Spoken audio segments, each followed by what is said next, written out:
काय भाऊ क्वालिटी असती यायलाच लागते दूध प्यायला.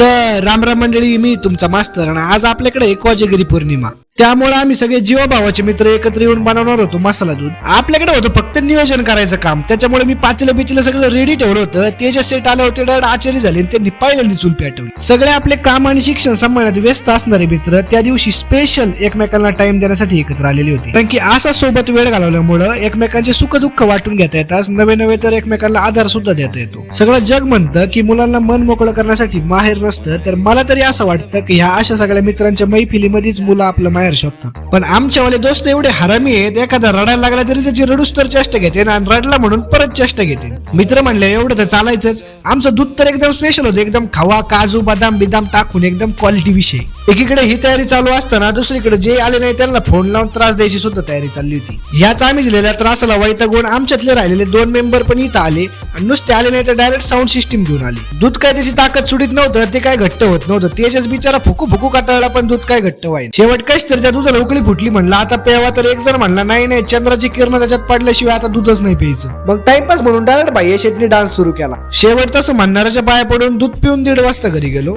आणि झोपून घेतलं.